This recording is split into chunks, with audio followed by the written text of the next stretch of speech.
अक्सर ये माना जाता है कि किसी बिल्डिंग की कीमत उसकी लोकेशन या उसके ईंट पत्थर के स्ट्रक्चर से तय होती है। लेकिन ज़रा सोचिए, क्या सिर्फ दीवार का रंग बदलने से पूरी बिल्डिंग की कीमत 20% तक उछल सकती है? सुनने में थोड़ा अजीब लगता है, पर हाँ, ऐसा बिल्कुल होता है। सही कहा। तो आज के हमारे स्रोतों के आधार पर हम पेंट इंटीग्रेशन की दुनिया में एक गहन चर्चा करने वाले हैं, क्योंकि ये विषय सिर्फ रंग रोगन का नहीं है, बल्कि एक पूरा लाइफस्टाइल डिजाइन करने से जुड़ा है। चलिए इसको थोड़ा डिटेल में समझते हैं। देखिए, पेंट असल में सिर्फ एक कोटिंग नहीं है, बल्कि इमारत का एक एक्टिव हिस्सा होता है। ये लाइट रिफ्लेक्शन और तापमान को कंट्रोल करता है, जैसे हमारे स्रोतों में दिशाओं और वास्तु के विज्ञान का कनेक्शन बताया गया है। अच्छा, वास्तु का भी इसमें डायरेक्ट रोल है? बिल्कुल। जैसे नॉर्थ फेसिंग में लाइट शेड्स इस्तेमाल किए जाते हैं, क्योंकि वहां सीधी धूप नहीं आती ना, तो लाइट शेड्स नेचुरल रोशनी को रिफ्लेक्ट करके जगह को रोशन करते हैं। और साउथ फेसिंग के लिए?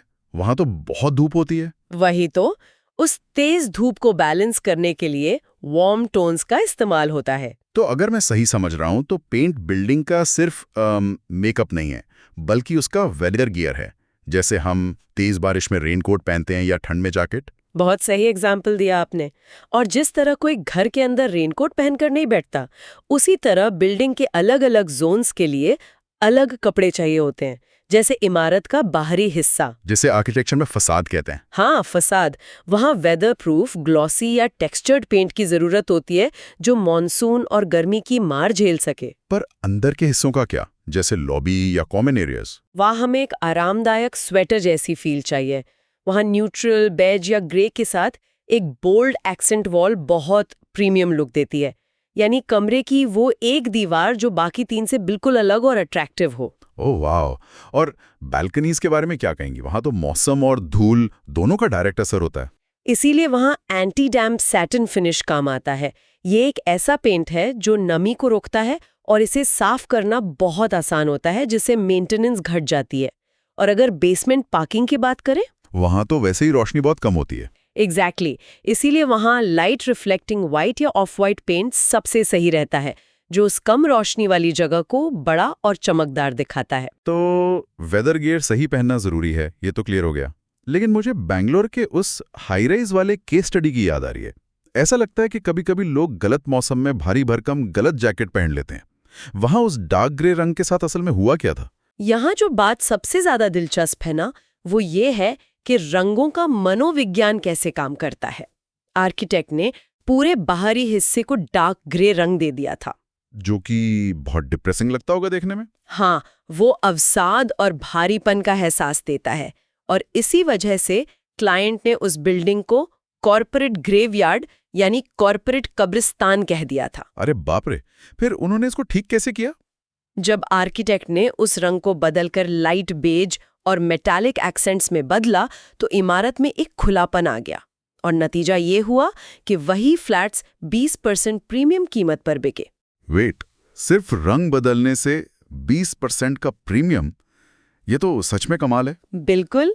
और मुंबई के एक 25 मंजिला टावर में भी ऐसा ही जादू हुआ था, जहां लॉबी को सॉफ्ट ग्रीन और बेज रंग की थीम दी गई थी। सॉफ्ट ग्रीन से तो काफी नेचुरल और शांत फील आती होगी, राइट? हाँ, शुरू में क्लाइंट डरा हुआ था कि ये रंग बहुत साधारण लगेगा, लेकिन मनोवैज्ञानिक रूप से उस रंग ने इतनी शांति दी कि वही लॉबी पूरे प्रोजेक्ट का मेन अट्रैक्शन बन गई।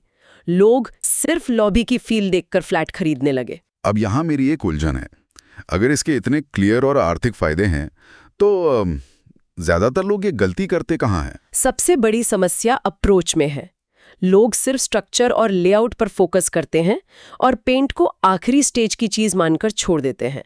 इसे कॉन्सेप्ट स्टेज से ही प्लान करना चाहिए। तो इसका कोई प्रैक्टिकल बजट टिप है क्या, जो लोग अभी अपना प्रोजेक्ट डिजाइन कर रहे हैं उनके लिए? जब आप स्ट्रक्चर और लेआउट बना रहे हैं, तो रंग की वास्तुकला के विचार को भी शामिल करें। आप जिस तरह के पेंट खरीद रहे हैं और जिस तरह के प्रोडक्ट उपयोग कर रहे हैं, उसके लगान को आकलन भी करें। हाँ, एक बहुत बढ़िया टिप है, बाहरी दीवारों पर हमेशा प्रीमियम पेंट लगाएं जो मौसम झेले, और अंदर की दीवारों पर मिड रेंज पेंट इस्तेमाल करें। और पता है, स्टोर ओनर्स आर्किटेक्ट्स को एक खास कॉम्बिनेशन बेचते हैं। हाँ, वो एक्सटीरियर टेक्सचर्ड और इंटीरियर सैटिन वाला। सही पकड़ा। वो ये कहकर बेचते हैं कि इस कॉम्बिनेशन से बिल्डिंग की मेंटेनेंस कॉस्ट 50% तक कम हो जाएगी। इससे क्लाइंट का पैसा बचता है और आर्किटेक्ट को बार-बार काम मिलता है। स्मार्ट। तो कुल मिलाकर बात यह है कि सही पेंट, इंटीग्रेटेड डिजाइन कोई खर्च नहीं, बल्कि एक बहुत स्मार्ट इन्वेस्टमेंट है।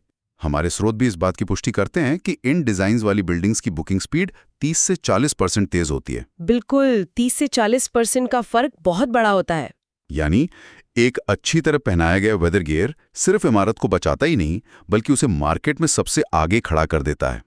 किसी बिल्डिंग की कीमत 20% तक बढ़ सकती है, तो क्या भविष्य में बिल्डिंग के स्ट्रक्चर और ईंट पत्थर से भी ज्यादा रंगों का मनोवैज्ञानिक प्रभाव रियल एस्टेट वैल्यूएशन का सबसे बड़ा आधार बन सकता है?